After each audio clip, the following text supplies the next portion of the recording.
నమస్తే కిరణ్ టీవీ భక్తి ప్రేక్షకులకి స్వాగతం. ప్రస్తుతం మనతో పాటు ఉన్నారు ప్రముఖ ఆధ్యాత్మికవేత్త, జ్యోతిష, వాస్తు పండితులు, లలిత అమ్మవారి ఉపాసకులు నానాజీ పట్నాయక్ గారు. నమస్కారం గురుగారు. శ్రీమాత్రేయ నమః. గురుగారు, మనమైతే కనుక ఈ రాశి ఫలితాలు చేస్తాము ఉగాదికి సంబంధించి, అట్లాగే రకరకాల ప్రెడిక్షన్స్ అయితే మీరు చెప్తూ వస్తున్నారు ఈ సంవత్సరంకి సంబంధించి. ఈ వీడియోలో గురుగారు మనం రైతులకు సంబంధించి మాట్లాడుకుందాము. రైతులకి ఈ సంవత్సరంలో ఏ పంటలు వేస్తే లాభసాటిగా ఉంటుంది అంటారు? అట్లానే ముఖ్యంగా వచ్చేసి వర్షపాతం ఎలా ఉంటుందో కూడా, ఎందుకంటే మనం ఇప్పుడు సమ్మర్లోనే కొంతవరకు వర్షాలు చూస్తూ వస్తున్నాం గురుగారు. అవును, మీరు చెప్పారు, పంచాంగం చెప్పినప్పుడు తెలియజేశారు గురుగారు. సో ఈ వర్షాలతో పాటు ఏ పంటలు అయితే లాభంగా ఉంటాయి రైతులకు సంబంధించి, అట్లానే వాళ్ళకి ఏమైనా పరిహారం ఉంటే కూడా తెలియజేస్తారా? తప్పకుండా అండి. ఇక్కడ మనకి శాస్త్రంలో మనం నవనాయకులు అని ఉంటారు. ఈ నవనాయకుల్లో బుధుడికి ఏదైనా ఒక దానికి ఆధిపత్యం వచ్చినప్పుడు అది బిజినెస్ బాగా చేస్తుంది అనమాట, బుధుడికి సంబంధించిన విషయం. అయితే మనకి ఏప్రిల్ మాసంలో ఏప్రిల్ 11 నుంచి బుధుడు శనికుజులతో కలుస్తున్నాడండి. కాబట్టి ఈ బిజినెస్ పీపుల్కి కానీ, ఈ సాఫ్ట్వేర్ రంగాలకు సంబంధించింది కానీ, ఈ పంట పొలాలకు సంబంధించిన విషయంలోని పంటలు, తోటలు ముఖ్యంగా, ఎందుకంటే మనకి ఇప్పుడు ఇది మన ఎండాకాలంలో మనకు వచ్చేది మామిడి తోట. ఈ మామిడికి అండ్ అరటి పండుకి సంబంధించిన రైతులు చాలా జాగ్రత్తగా ఉండాలి. First point number 1. అయితే ఈ సంవత్సరం అంతా కూడా ధాన్యం పండించేవారు, పప్పులు, ధాన్యాలు, ఈ పల్లీలు, వీటికి సంబంధించిన విషయాల్లో చాలా అద్భుతంగా ఉంటుంది. ధాన్యం వాళ్ళకి చాలా బాగుంటుందండి. చక్కటి ధనయోగం ఉంది ధాన్యం పండించేటువంటి వారికి. గోధుమలు అనుకోండి, బియ్యం అనుకోండి, పప్పులు అనుకోండి, ఏమైనా ధాన్యం గుర్తుపెట్టుకోండి. అరటిపళ్ళు అండ్ మామిడి పళ్ళు విషయంలో మాత్రం ఈ అకారణంగా వచ్చే గాలుపుల వల్ల, అకారణంగా వచ్చే వర్షాల వల్ల, అందులో వడగళ్ళ వాలన వల్ల ఇంకా కాపుకు వచ్చిందంటే వెంటనే తీసేయడం బెస్ట్. మీరు కొంతమంది ఏం చేస్తారంటే ఒక్కోసారి నెక్స్ట్ వీక్ చేద్దాంలే అని పెండింగ్ పెట్టకూడదు. అందులో ప్రధానంగా ఎవరి జన్మజాత చక్రంలో అయినా, ఇప్పుడు రైతులు ఉంటారు కదా, నేను రైతుల యొక్క జాతకాలు తీసుకుని నేను రీసెర్చ్ చేసినప్పుడు శనిలో కుజుడు, లేదా పాపగ్రహాలు, మహాదశ అంతర్దశలో పాపగ్రహాలు అంటే అలాగా కుజుల్లో రవి, కుజుల్లో శని, కుజుల్లో రాహువు, లేకపోతే రాహులో రవి, ఇట్లా కొన్ని కాంబినేషన్స్ ఉంటాయి. అవి నడిచేటప్పుడు మరింత జాగ్రత్తగా ఉండాలి. నేను రీసెర్చ్ చేసినప్పుడు ఈసారి పంట, ఇప్పుడు 3-4 ఉంటారు రైతులు లాంటి 2 పిల్లలు, రైతు భార్య ఉంటుంది అనుకోండి ఉదాహరణకి. కొంతమంది కౌలుకి ఇస్తారు, కొంతమంది వీళ్ళే వెళ్ళి పనులు చేస్తుంటారు, కొంతమంది మనుషులు పెట్టుకుంటారు. ఈ సంవత్సరం వీళ్ళది పంట అని ఎవరికైనా మనం వాళ్ళ జాతకం బాగున్న వాళ్ళది కనుక అనుకుంటే ఆ సంవత్సరం బాగా పండుతుంటుంది వాళ్ళకి. అందుకని ఏంటంటే పాపగ్రహాల యొక్క సంబంధం, పాపగ్రహాలు అంటే క్రూర గ్రహాలు అన్నారు యాక్చువల్, పాపగ్రహాల కంటే కూడా క్రూర గ్రహాలు అంటే ఇవి శని, కుజ, రాహు, కేతు, ఈ నీచబడ్డ రవి, వీళ్ళ యొక్క మహాదశ అంతర్దశలు, ప్రత్యంతర దశలు ఉన్నప్పుడు మాత్రం ఈ పంటల విషయంలో ఇప్పుడు నేను చెప్పినటువంటి 2 విషయాల్లోనే జాగ్రత్తగా ఉండాలి. అయితే ఈసారి ఈ వర్షపాతం విషయంలో మనకి శాస్త్రాలు ఏం చెప్తున్నాయంటే 4% కొండల మీద, అంటే నదుల ప్రవాహం బాగుంటుంది అని అర్థం. కొండల మీద బాగా పడుతుంది అంటే 2% భూమి మీద, ఇంకొక 2-3% భూమి మీద, ఒక 3% దాదాపుగా సముద్రాల్లో ఉంది అనేటువంటి చెప్పడం జరిగింది. అయితే ఒక్కొక్క పంచాంగాల్లో కొంచెం అటు ఇటు తేడా ఉంటుంది చూసుకొని. కాబట్టి వర్షానికి ఏమీ లోటు ఉండదు. మీరు గనక చూస్తే అసలు ఇప్పుడు ఎండాకాలంలోనే వర్షం చాలా రోజుల క్రితం చెప్పుకున్నాం. ఆల్రెడీ ఇక్కడ ఎండాకాలంలో కూడా సడన్గా ముసురు పెట్టేసి వర్షం పడుతూ ఉంటుంది. మీరు వర్షాకాలం అయితే అసలు ఇంకా అడగొద్దు. అసలు కొన్ని ల్యాండ్స్ మనకు చూడండి, అసలు అక్కడ వర్షాలు రావండి, భూమిలో నీళ్ళు లేవండి, అక్కడ పంటలు కూడా పండవనుకునే ప్లేసులలో కూడా పండుతుంది. అలాంటిది ఉంటుంది. అయితే మనకి యుద్ధ కారణంగా రైతులకి ఎలా అంటే మనకి ఇండియా లోపల సప్లై చేసే ఉంటాయి, అవుట్ ఆఫ్ కంట్రీస్ ఎక్స్పోర్ట్ చేసే ఉంటాయి. ఎక్స్పోర్ట్ చేసే పంటల విషయంలో మాత్రం ఈ సంవత్సరం కొంచెం చూసుకొని పండించాలి. వీలైనంత మట్టుకు మరి పండించుకుని ఉండలేం కదండి, అంటే దాని ఇంపోర్ట్ అంటే మనకి ఈ లోపలే మనం ఎట్లా దాన్ని పంపించగలం, ఎలా అమ్మించగలం అనే దాన్ని దృష్టిలో పెట్టుకోవాలి. చూస్తే కనుక కోవిడ్ టైంలో ఇట్లానే ఎక్స్పోర్ట్ ఆగిపోయి చాలా ఇబ్బంది పడ్డారు కదండి ఇప్పుడు. ఎందుకంటే మనకి మొత్తం ప్రపంచంలో 95% ఆఫ్ పంట పండే భూమి కేవలం ఇండియాలోనే ఉంది. మీకు ఆస్ట్రేలియా అంత పెద్ద దేశం, 5% పండుతుంది అక్కడ, పండదు. అంతా ఈ సముద్ర తీరాల దగ్గరే ఉంటారు, మిగతా ఏం ఖాళీ ప్లేస్ అంతా అడవిలా ఉంటుంది కానీ పండదు అక్కడ. అడవులు ఉంటాయి కానీ పండవు పెద్దగా అక్కడ అట్లా. కాబట్టి ఏంటంటే వీళ్ళు ఈ జాగ్రత్త తీసుకుంటూ ప్రధానంగా ఇప్పుడు మనకి శని కుజులు ఇద్దరు కూడా మీనరాశిలో కలిసి ఉన్నారు కాబట్టి ప్రత్యేకంగా నీటి వల్ల వడగల వల్ల వచ్చే ప్రమాదం ఎక్కువగా ఉంటుంది. కాబట్టి ఈ విషయంలో కాస్త జాగ్రత్తగా ఉండాలి. ఇందులో పర్టికులర్గా ఇప్పుడున్న కండిషన్లో ఈ రాబోయే 2 నెలలు వంకాయ పండించే రైతులు కొంత జాగ్రత్తగా ఉండాలి. వంకాయ పండించేటువంటి రైతులు, అలాగే ఈ ఈ గరం మసాలాలు ఉంటాయి చూసారా, మనకి మిరియాలు కానీ, ఈ రైతులకు కూడా కొంత ఇబ్బంది ఉంటుంది రాబోయే 2 months. కొంచెం వీళ్ళు జాగ్రత్తగా ఉండాలి. ఎందుకంటే కుజుడు గరం మసాలాలకు కారకుడు, కుజుడు శనితో ఉన్నాడు. అందుకని ఏమవుతుంది, శని ఏమో వంకాయకి కారకుడు, నువ్వులకు కారకుడు, ఈ మిరియాలు ఇవన్నీ వీటికి కారకుడేమో కుజుడు అవుతాడు.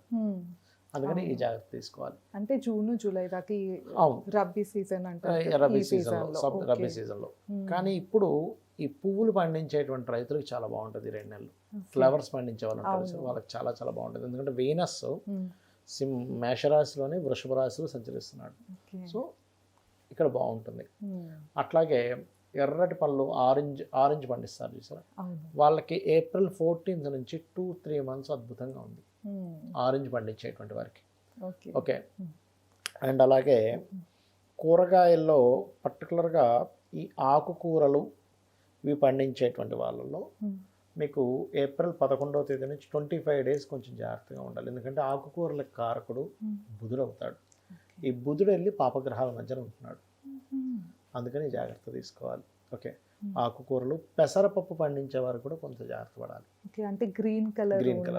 అయితే ఈ మరి సరే రైతుకి ఇబ్బంది కలగకుండా, ఇప్పుడు మనం చెప్పుకున్నాం, ప్రెడిక్షన్ చెప్పుకున్నాం, కానీ వీళ్ళకి ఇబ్బంది కలగకుండా ఉండాలంటే ఏం చేయాలి అంటే, గురుగారు మిర్చి ఎలా ఉంటుంది అంటారు?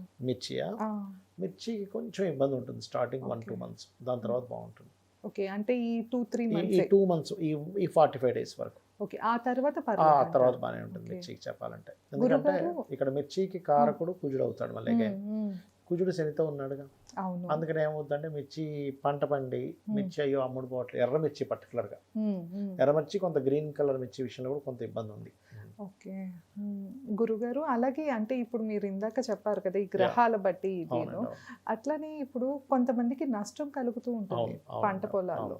సో ఎలా చూసుకోవాలంటారు? ఇప్పుడు జన్మ జాతకం అని మీరు చెప్తూ ఉన్నారు కదా ఈ లగ్నాలు బట్టి, కానీ ఎవరి పేరున పొలం ఉందో వాళ్ళది చూసుకోవాలంటారా? ఎవరు పంట చేస్తున్నారు? ఇప్పుడు జనరల్గా ఏంటంటే వైఫ్ పేరున పొలం ఉందనుకోండి, అమ్మ పేరును, ఇలా ఎవరి పైన అయినా, కానీ చేసేది వాళ్ళ అబ్బాయి కానీ వాళ్ళ హస్బెండ్ కానీ ఇట్లా అవుతారు. అప్పుడు వాళ్ళ జాతకం చూసుకోవాలంటారా, వీళ్ళది చూసుకోవాలంటారా? ఇద్దరిది చూసుకోవాలండి. ఎందుకంటే ఇక్కడ ఇద్దరు దాన్ని పంచుకుంటారు కదా. ఇప్పుడు కౌలుకి ఇచ్చిన కౌలుదారి ఇన్ని బస్తాలను తీసుకుంటాడు, మనం ల్యాండ్ మంది కాబట్టి మనకి ఇన్ని బస్తాలను ఇస్తాడు. అంటే ఏంటి, ఏదైనా నష్టం జరిగితే ఇద్దరికే వస్తుంది అక్కడ. ఓకే. అంటే ఇప్పుడు కౌలుకు చేసే వాళ్ళ అయితే ఆ కౌలు చేసే అతన్ని ఎక్కువ చూసుకోవాలి. ఓకే. తనకి సెట్ అవుతుందా లేదా తనకి ఫస్ట్ చూసుకోవాలి. ఓకే. ఇక్కడ ఇంకొక విషయం ఏంటంటే, సరే మనం చూసుకుంటున్నాం, ఇప్పుడు రైతు పండించకుండా ఇంట్లో కూర్చోలేడు కదా. జాతకం ఇప్పుడు ఈ సంవత్సరం బాలేదంటే ఇంట్లో కూర్చోలేడు కదా. అప్పుడు ఏం చేయాలి అంటే, మనకి శాస్త్రాల్లో ఊర్ధ్వముఖ నక్షత్రాలు, అధోముఖ నక్షత్రాలు ఉంటాయి. అధోముఖ నక్షత్రాల్లో మీరు ఏదైనా పంట వేసేయాలన్నప్పుడు దుంపలు లాంటివి పండించాలి. ఊర్ధ్వముఖ నక్షత్రాలకి పైకి వచ్చే పంట అంతా కూడా దుంపలైతే భూమి లోపల ఉంటాయి, అధోముఖం కదా లోపలికి, అందుకని దుంపలు లాంటివి అక్కడ పండించాలి. అది. ఇంకొకటి ఏంటంటే, ఎప్పుడైనా ఒకటే గుర్తుపెట్టుకుంటారు రైతులందరికీ కూడా, రోహిణీ నక్షత్రం రోజు మీరు కనుక వేశారు విత్తనం అంటే అది ఖచ్చితంగా పంట మీకు మంచిగా చేతికి వస్తుంది. చెక్ చేసుకోవాలి. నేను చాలా మందికి రైతులకి ఏమంటే మాకు ఇట్లా నష్టం ఉందంటే రోహిణీ నక్షత్రం వేసి చూడనవేయండి. అది వాళ్ళకి సంపత్తారా విపత్తారా సంబంధం లేదు, తారాబలంతో కూడా సంబంధం లేదు, ఖచ్చితంగా వాళ్ళకి బాగుంటుంది. ఓకే. అంటే రోహిణి నక్షత్రం అంటే మనకి ఎవ్రీ మంత్కి ఒకసారి వస్తుంది. లేదు వాళ్ళకి ఏదైనా ఇప్పుడు సంపత్తారా, క్షేమతారా, సాధన తార, మిత్రతార, పరమిత్ర తార, 5 తారలు మంచిగా ఉంటాయి. ఈ 5లో ఏ గ్రహం బాగుందో చూసుకొని వాళ్ళు ఏ పదార్థం అయినటువంటిది, ఇప్పుడు ఎగ్జాంపుల్ ఆరెంజ్ లేకపోతే కొన్ని గరం మసాలాలు ఇట్లాంటివి ఏమైనా ఉన్నాయనుకోండి, గుండ్రంగా ఉండేవి ఏవైనా సరే, అప్పుడు వాళ్ళు రవి నక్షత్రాల్లో వేసుకోవచ్చు, తప్పేం కాదు.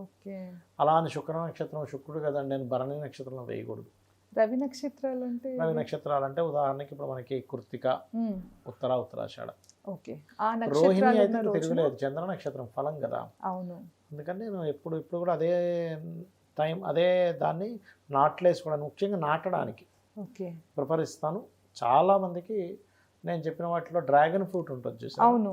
చాలామంది నాకు డ్రాగన్ ఫ్రూట్ రైతులది అడిగినప్పుడు బాబు నువ్వు రోహిణి నక్షత్రం వేసుకుంటే మళ్ళీ వాడు ఫోన్ చేసి సార్ నాకు భలే వచ్చింది అని.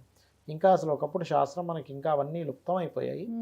అసలు పలానా నక్షత్రం పలానా ముహూర్తం పెట్టి ఒక చేపలు పట్టేవాడిని పంపించేవారు. ఇక్కడ ఈ ముహూర్తం ఈ నక్షత్రంలో వీడికి ఒక్క చేప కూడా పడదంటే ఒక చేప పడేది కాదు. మళ్ళీ ఈ నక్షత్రం ఈ తిథిలో వీడు కనుక వెళ్తే చేపలు పడితే ఇలా వలేస్తాయి, ఇన్ని చేపలు వచ్చేస్తాయి. ఇదే రీసెర్చ్ అంటే కదా Research. గురుగారు. అంటే ఇప్పుడు రైతుకు లాభం ఉంది కదండి దానివల్ల. అవును అంతేగా. ఇప్పుడు అది కాక చెరువులు చేసే వాళ్ళు కూడా చాలా మంది చాలా అటు ఇబ్బంది సైడ్ పడతారు. అవును. గోదావరి ఇప్పుడు ఈ జిల్లాలో చేపల గానీ. చెరువులు ఈ పర్టికులర్గా ఈ 2 నెలలు చేపల చెరువులు రైతులు ఈ యొక్క రొయ్యలు చేసేవాళ్ళు చాలా జాగ్రత్తగా ఉండాలండి. ఓకే. ఈ 2 ఎందుకంటే months. ఎందుకంటే జలరాశుల్లో శనికుజులు కలయిక కదా, చాలా కేర్గా ఉండాలి ఇక్కడ. ఓకే. ఎక్స్పోర్ట్ ఆగిపోతే వాళ్ళకు కూడా చాలా మరి లాస్. చాలా ఇబ్బంది కదా పాపం వాళ్ళకి. మరి అది ఎందుకంటే అది స్టాక్ ఉండేది కాదు, అవును. వెంటనే అమ్మేసేయాలి, తక్కువ రేట్కి అమ్మాల్సి వస్తుంది పాపం. అందుకని కొంచెం జాగ్రత్తగా చూసుకోవాలి. ఈ 2 months ఈ 2 తర్వాత months, particularly ఈ 2 పర్లేదు. months. తర్వాత ఎందుకంటే పర్లేదా? ఇప్పుడు జలరాశుల్లో ఎప్పుడైనా కుజశనులు ఉన్నప్పుడు జలంలో ఒక డిఫరెంట్ ఇది తయారవ్వాలి. ఈ రొయ్యలు ఎప్పుడు పాడైపోతాయి, జలంలో ఏదో ఇన్ఫెక్షన్ రావడం వల్ల ఒక పిల్లకి వస్తే అది ఇంకోటి వైరస్ వైరస్ మొత్తం అయిపోయి పాపం పట్టేస్తుంది. ఇప్పటికి ఎంత లాభం వస్తే రొయ్యల్లో ఎంత లాభం వస్తుందో నష్టము అంతే. అంతే కదా. పరిహారం ఏముంటుంది ఈ గురుగారు? పరిహారం ఏమిటి అంటే చెప్తాను వినండి. గోవులకి బెల్లము క్యారెట్స్ తినిపించడం, చెండి వినడం. ముఖ్యంగా నేను ఒకటే చెప్తాను, హోటల్స్ నడిపించే వాళ్ళు కానీ రైతులకు కానీ రోజు మీరు అన్నపూర్ణాష్టకం వినండి లేదా చదవండి. ఓకే. మీకు నష్టం రమ్మన్నా రాదు. అన్నపూర్ణాదేవి తల్లిలా కాపాడుతుంది వాళ్ళు. తప్పకుండా గురుగారు. సో విన్నారు కదా, గురుగారు అయితే రైతులకు సంబంధించి ఎన్నో రకాల సలహాలు ఇచ్చారు. ఇంకా మీరు ఎవరైనా పర్సనల్గా మీకు ఏ పంట అయితే సెట్ అవుతుందో మీ పర్సనల్ చార్ట్ పట్టి చెప్పించుకోవాలి అంటే కింద గురుగారు నెంబర్ ఇస్తున్నాను, కాంటాక్ట్ అయ్యి మరిన్ని విషయాలు డిస్కస్ చేయొచ్చు. ధన్యవాదాలు. నమస్కారం గురుగారు. శ్రీమాత్రేను.